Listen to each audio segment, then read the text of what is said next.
Hindi mo sinabi, bakit? Saan ako nagkamali? Hindi mo sinabi ko ano yung mali. Siyempre ako, mali ako sa inyo, malamang. Dapat sabihin nyo rin sa tao, ay hindi, ito gagawin ko, papaliwanag ko sa kanila, at tiyak ko sa mga nakakarinig ngayon, ako ang pinakamagandang magpaliwanag.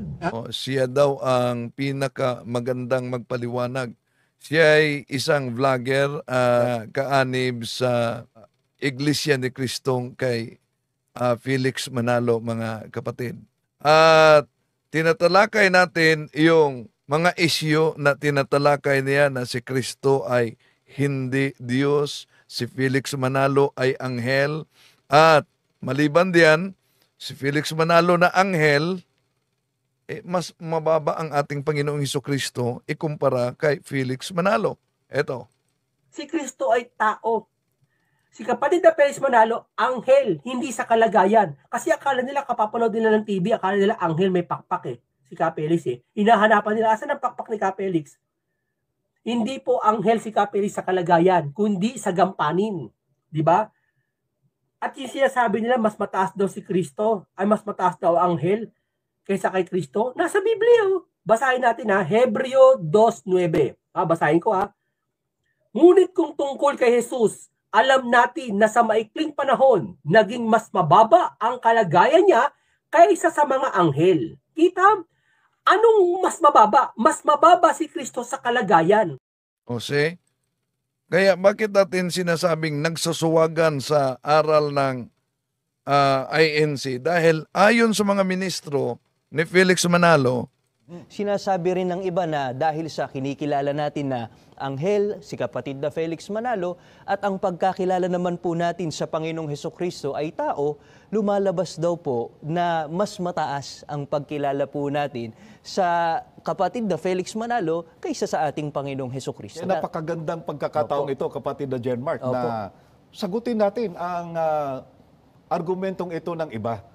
Dahil sa mga mahal na kaibigan, kung gagawin lang po sana ng tao ang pagsusuri at dahil doon ay malalaman po niya ang tunay na kahulugan ng salitang anghel, hindi niya sasabihin na mas mataas ang ating pagtingin, kapatid na Jen Mark, kay kapatid na Felix Manalo kaysa ating Panginoong Hesukristo. Yan ang sabi ng mga ministro, di ba? Pero sa INC vlogger, iba. Si Kristo ay tao.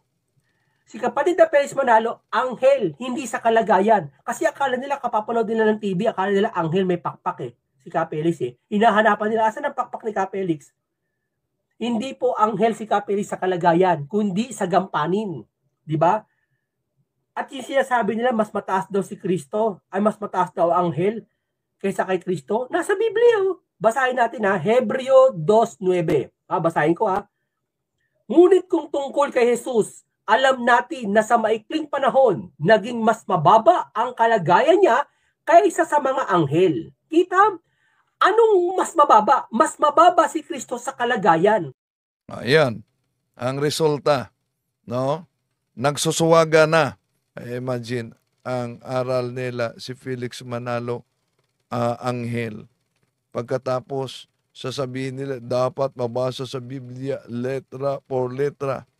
Ang tanong, mabasa ba sa Biblia, letra? Hindi, nasa hula kasi.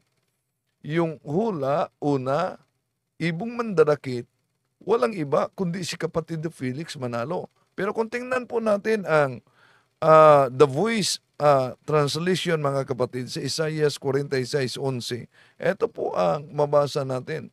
I am the one who called Cyrus, the bird of prey from the east. Sino daw? Si Cyrus, hindi po Manalo. At di lang yan. Gamit nila yan na salin, lalo na itong Amplified Bible, Isaiah chapter 46:11, calling the bird of prey from the east, from a far country. Hindi yan Philippines. The man, sino? Cyrus of my purpose. Si Cyrus, hindi si Felix Manalo. Kaya, yung sabi nila, dapat mabasa sa Biblia, letra por letra. Mabasa ba sa Biblia na ang ating Panginoong Hesukristo ay Diyos. Pero alam niyo ba, magugulat ka sa lumang Pasugo Magazine ni Felix Manalo. Bakit? Ito ang mabasa sa kanilang Pasugo Magazine. Oh. Kaya't sa Pasugo Magazine, Agosto 1939, page 17 ni Benjamin Santiago. Kaya't ang ating Panginoong Hesukristo ay hindi tunay na Diyos na lumalang sa langit at lupa, kundi tinatawag lang na Diyos.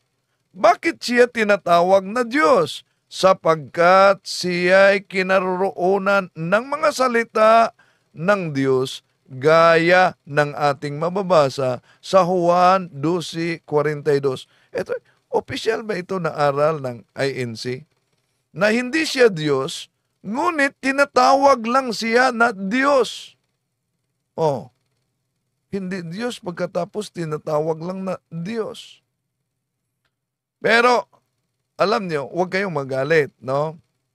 Tinatalakay lang natin sa mahabang panahon kasi, ulit din na sinabi ng mga kapatid natin, na wala namang mabasa sa Biblia, kahit sa mga Muslim, na ang ating Panginoon Jesucristo ay inaamin niya na siya ay Diyos. Bakit? Di mo nyo ba alam yung Dynamic Bible? Hindi lang dynamic, The Voice pa. Ang daming mga salin. Kung gusto nyo, yung unlocked dynamic na ginagamit din ng INC. Di ba niyo nakita yan? John 8:28. Eto. So, Jesus said, when you have lifted me up on a cross to kill me, the Son of Man, you will know that I am God. And you will know that I do not do anything on my own authority. Instead, I only say that what my Father has taught me to say. Oh, so anong sinabi niyan? Nibinasan, I am God. Oh, sa mga naghanap ng litra por litra, sinabi ba ng ating Panginoong Hesus na siya ay Diyos? May salin na mabasa, hindi lang yan sa unlocked dynamic, meron pang The Voice. Pero isa sa mga ginagamit nila na talata para pasinungalingan na ang ating Panginoong Jesucristo ay Diyos. Alam niyo ba mga kapatid, anong talata yan? Sa Contemporary English Version, ito po ang ginagamit nila sa 1 Timoteo 2:5. There is only one God, and Christ Jesus is the only one who can bring us to God. Jesus was truly human, and He gave Himself to rescue all of us. Una, wala naman tayong tutol sa talatang ginagamit dito mga kapatid, na ang ating Panginoon Jesucristo ay tunay na tao. Bakit? Ang ating doktrina ay hypostatic union, both human and divine. Kung sinabing si Kristo ay tunay na tao, hindi naman sinabing hindi siya Diyos, di ba?